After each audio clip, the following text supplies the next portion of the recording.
देखिए, अगर आपको पर्सनल लोन की ज़रूरत है और आप चाहते हैं किसी बैंक से पर्सनल लोन अप्लाई करना, क्योंकि जब भी हम बैंक से लोन लेते हैं तो हमारा रेट ऑफ इंटरेस्ट बहुत ही कम रहता है और साथ में प्रोसेसिंग फीस भी कम चार्ज की जाती है। तो सबसे पहले आप यहाँ पर देख सकते हैं, मैं आज आपको HDFC बैंक से लोन लेने का लाइव प्रूफ प्रोसेस दिखाने वाला हूँ। जब मैंने यहाँ पर लोन के लिए अप्लाई किया, मेरे को यहाँ पर 50,000 रुपये से लेकर 9 लाख रुपए का अप्रूवल मिला है और ये हमें HDFC बैंक से मिला है। यहाँ पर इस लोन को मैं कम से कम 12 महीने और मैक्सिमम 60 महीने यानी कि 5 साल तक के लिए ले सकता हूँ। दोस्तों, यही फ़र्क होता है जब हम किसी NBFC पर लोन अप्लाई करते हैं।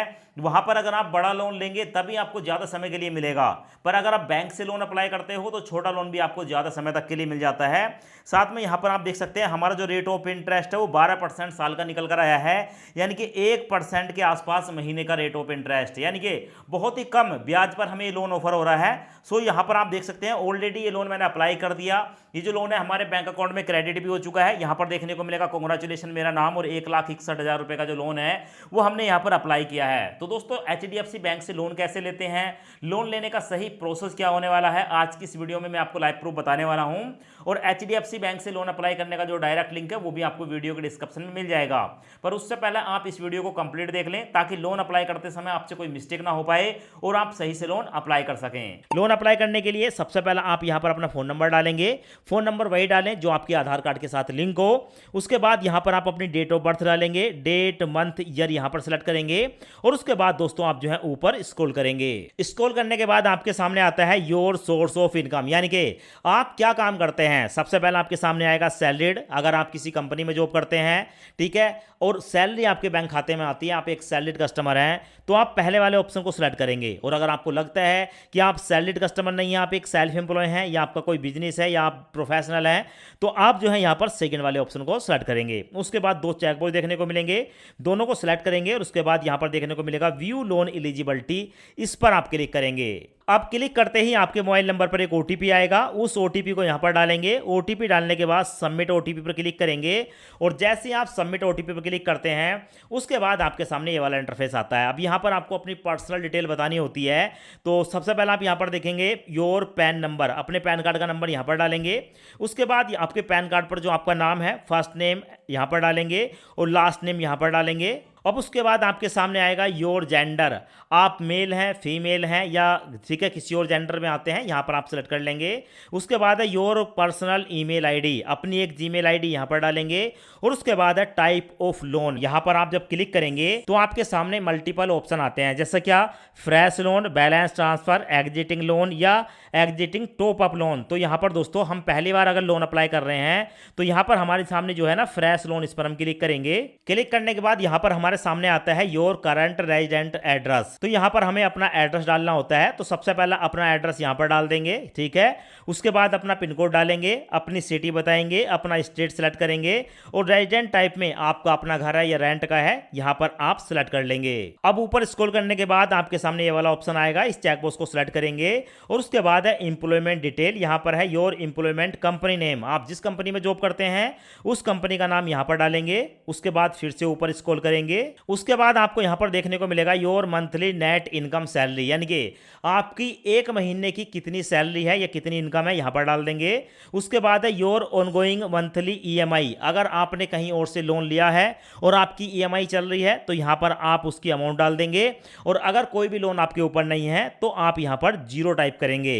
उसके बाद है योर वर्क ईमेल एड्रेस, आप अपनी कंपनी या संस्था का जो भी जीमेल आईडी है, ठीक है, वो ईमेल आईडी यहां पर डाल देंगे और उसके बाद देखने को मिलेगा for bank use only, I am being assistant by HDFC bank employ, अगर आप बैंक के एम्प्लॉय हैं तो इसको ऑन करेंगे, वरना यहां पर आप ऑफ पर क्लिक करेंगे और उसके बाद नीचे देखने को मिलेगा कंटिन्यू वाला ऑप्शन, कंटिन्यू पर क्लिक करेंगे। कंटिन्यू पर क्लिक करते ही आपके सामने ये वाला इंटरफेस आता है, यहां पर है e verify your income via profile, so नीचे इनकम ई वेरिफिकेशन पर क्लिक करेंगे। अब क्लिक करते ही आपके सामने ये वाला इंटरफेस आएगा, यहां पर है select the bank account where your salary is deposit, deposit, यानी कि आप अपने उस बैंक अकाउंट के बारे में बताएं जिसमें आपकी सैलरी डिपॉजिट होती है, जमा होती है। तो यहाँ पर आपको बैंक देखने को मिलेंगे, HDFC bank, Punjab national bank, axis bank, Kotak bank.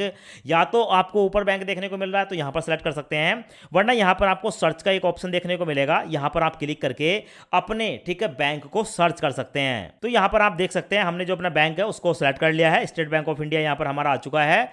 अब उसके बाद हमारे सामने दो ऑप्शन आते हैं, वेरीफाई विद मोबाइल OTP या वेरीफाई विद नेट बैंकिंग, यानी कि यहाँ पर हमें अपनी इनकम को वेरीफाई करने के लिए ठीक है दो ऑप्शन देखने को मिलते हैं। तो अगर आपके पास नेट बैंकिंग है तो दूसरे वाले का यूज कर सकते हैं, पर हम यहाँ पर जो पहला वाला ऑप्शन है मोबाइल OTP, इसका यूज करेंगे। बस एक OTP डालने मात्र से हमारा जो बैंक ठीक है स्टेटमेंट है वो यहाँ पर वेरीफाई हो जाता है। तो मैं पहले वाले को सिलेक्ट करूंगा। उसके बाद हमारे सामने आता है योर लोन एग्रीगेटर, यहाँ पर देखने को मिलेगा, और अपना मोबाइल नंबर यहाँ पर डालेंगे। उसके बाद कंटिन्यू पर क्लिक करेंगे। अब उसके बाद हमारे मोबाइल नंबर पर एक OTP आएगा, अब उस OTP को यहां पर डालेंगे। OTP डालने के बाद सबमिट OTP पर क्लिक करेंगे। सबमिट OTP पर क्लिक करने के बाद यहां पर जो हमारा बैंक है उसका नाम आ जाता है, यहां पर देख सकते हैं अकाउंट वेरीफाई हो चुका है।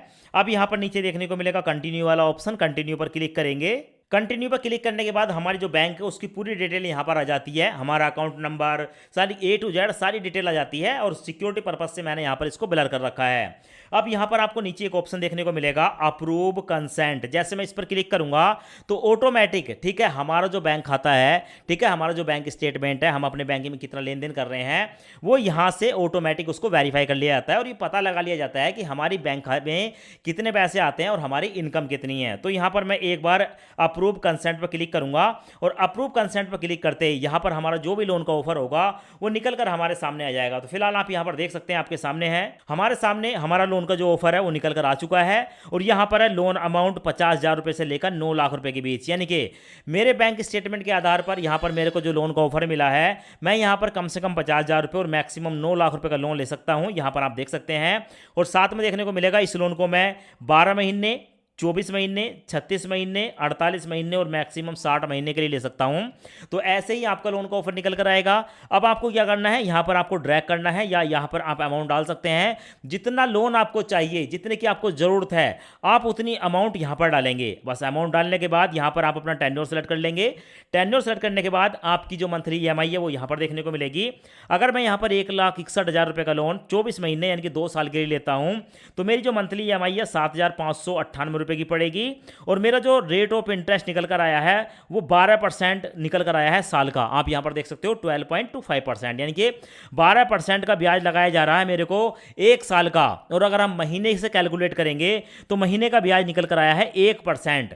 देखो 1% के रेट ऑफ इंटरेस्ट पर अगर आपको कहीं से लोन मिल सकता है तो बैंक से ही मिल सकता है, वो भी HDFC बैंक से। साथ में देखने को मिलेगा, यहां पर देखने को मिलेगी लोन प्रोसेसिंग। अब ये जो 1,61,000 रुपए का लोन है, अगर मैं इसको लेता हूं तो इस पर प्रोसेसिंग फीस पड़ रही है 4,129 रुपए। इसमें प्रोसेसिंग फीस और GST दोनों है, ठीक है। अब ये 1,61,000 में से ठीक है ये 4,129 रुपए काटने के बाद बाकी का जो पैसा है वो हमारे बैंक अकाउंट में ट्रांसफर होगा। अब उसके बाद इस लोन को लेने के लिए मैंने लोन की अमाउंट 1,61,000 रुपए सेलेक्ट कर ली, गेट लोन पर मैं क्लिक करूंगा। अब देखिए उसके बाद हमारे सामने ये वाला इंटरफेस आता है। यहां पर हमें बताया गया है कि हम जो यहां पर ठीक है लोन ले रहे हैं 1,61,000 रुपए का, इसका जो ब्याज है वो 12.25% है, ठीक है, यानी कि 12% साल का है। ऐसे में हमारा जो 2 साल का 24 महीने का ब्याज बनेगा वो 21,343 रुपए बनेगा, और हमें जो 2 साल के अंदर टोटल रीपेमेंट करनी है वो 1,82,343 रुपए करनी है। यानी कि हमारे सामने पूरा क्लियर हो चुका है कि इतना ठीक है हमें जो है पैसा चुकाना है। और हमें बताया गया है कि और मंथली EMI आपकी जो हर महीने EMI जाएगी वो 7,598 रुपए की जाएगी। अब देखो सारी चीजें क्लियर हो गई। अब इस लोन को लेने के लिए नीचे आपको एक ऑप्शन देखने को मिलेगा अप्लाई नाउ वाला, इस पर मैं क्लिक करूंगा। क्लिक करते ही यहां पर हमारे सामने जो है ये वाला पेज आ जाता है। यहां पर कोई कंसेंट है तो यहां पर आपको 2 चेकबॉक्स देखने को मिलेंगे, दोनों को सिलेक्ट कर लेंगे। और ये चेकबॉक्स सेलेक्ट करने के बाद आपके सामने आएगा E-वेरीफाई और आधार। अब यहां पर हमें अपने आधार कार्ड को वेरीफाई करना होगा। आधार कार्ड को वेरीफाई करने के लिए यहां पर आधार कार्ड पर सिलेक्ट करेंगे, और आपका जो आधार कार्ड का नंबर है यहां पर आप अपने आधार कार्ड के नंबर डाल देंगे। उसके बाद देखने को मिलेगा गेट OTP पर क्लिक करेंगे। अब आपके आधार कार्ड के साथ लिंक मोबाइल नंबर पर एक OTP आएगा, उस OTP को यहां पर डालेंगे। और ओटीपी डालने के बाद वेरीफाई ई-केवाईसी पर क्लिक करेंगे तो हमारा जो आधार कार्ड है वो ऑटोमेटिक यहाँ पर वेरीफाई कर लिया जाता है। आधार कार्ड वेरीफाई होने के बाद यहाँ पर आप देख सकते हैं हमारे जो आधार कार्ड का एड्रेस है, हमारा नाम वगैरह, वो सारी डिटेल यहाँ पर आ जाती है। अब यहाँ पर आपका जो आधार कार्ड का एड्रेस है, अगर आप इसी एड्रेस पर रहते हैं तो कोई दिक्कत नहीं है, और अगर आप किसी और एड्रेस पर रहते हैं तो आप यहाँ पर अपना दूसरा एड्रेस भी डाल सकते हैं। और डिटेल डालने के बाद यहाँ पर आप कंटिन्यू पर क्लिक करेंगे। कंटिन्यू पर क्लिक करने के बाद हमारे सामने फिर ये वाला पेज आता है। यहाँ पर आपको देखने को मिलेगा योर बैंक आईएफएससी कोड, यानी कि अब आप जिस बैंक खाते में लोन लेना चाहते हैं उस बैंक अकाउंट की डिटेल यहाँ पर देनी होती है। अभी आप सोच रहे होंगे कि पहले तो हमने अपना स्टेट बैंक ऑफ इंडिया दिया है, अब यहाँ पर बैंक खाते की डिटेल क्यों मांगी जा रही है। देखिए होता क्या है कि हर एक व्यक्ति के आज की तारीख में मल्टीपल अकाउंट होते हैं।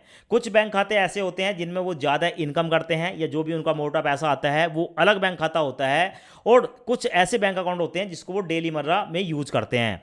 तो यहाँ पर हमसे पूछा जा रहा है कि भाई पहले जो आपने बैंक अकाउंट दिया था वो तो आपने दिया था अपनी इनकम को वेरीफाई करने के लिए। अगर आप उसी बैंक अकाउंट में लोन लेना चाहते हैं तो उसी बैंक का आईएफएससी कोड यहाँ पर डालेंगे। उसके बाद यहाँ पर देखने को मिलेगा अकाउंट नंबर, यहाँ पर डाल देंगे, फिर अपने बैंक का नाम बताएंगे, और उसके बाद दोस्तों आप अपना रेफरेंस नाम बताएंगे, और उसके बाद अपना एक कॉन्टैक्ट नंबर बताएंगे। अब देखो आप चाहो तो उसी बैंक में ले सकते हो जिसका बैंक स्टेटमेंट दिया है, और आप चाहो तो किसी और बैंक में भी इस लोन को ले सकते हो। तो भाई यहाँ पर मैं जो लोन लेने वाला हूँ मैं अपने पंजाब नेशनल बैंक में इस लोन को लेने वाला हूँ। तो यहाँ पर मैं अपने बैंक की पूरी डिटेल डाल दूंगा, और डिटेल डालने के बाद प्रोसीड पर क्लिक करूंगा। अब देखिए प्रोसीड पर क्लिक करते ही हमारे सामने आ चुका है लोन एप्लीकेशन सक्सेसफुली सबमिट, यानी कि हमारी जो एप्लीकेशन है वो सबमिट हो चुकी है। यहाँ पर देखने को मिलेगा कांग्रेचुलेशन, कैलाश सिंह मेरा नाम आ गया। पर्सनल लोन एप्लीकेशन 1,61,60,000 रुपये की सबमिट हो चुकी है। नीचे आप देखेंगे तो डॉक्यूमेंट का जो स्टेटस है वो कंप्लीट हो चुका है। लोन की आईडी यहाँ पर आ चुकी है, और लोन जो है हमारा वो 1,61,60,000 रुपये का आप नीचे देख सकते हैं। अब उसके बाद दोस्तों इस लोन को मेरे बैंक अकाउंट में ट्रांसफर होने में मुश्किल से 10 मिनट का समय लगा था। 10 मिनट के अंदर अंदर ये जो लोन की अमाउंट थी ना वो मेरे बैंक अकाउंट में ट्रांसफर हो गई थी। तो यहाँ पर मैं आपको बैंक की तरफ से आने वाला एसएमएस दिखा देता हूँ।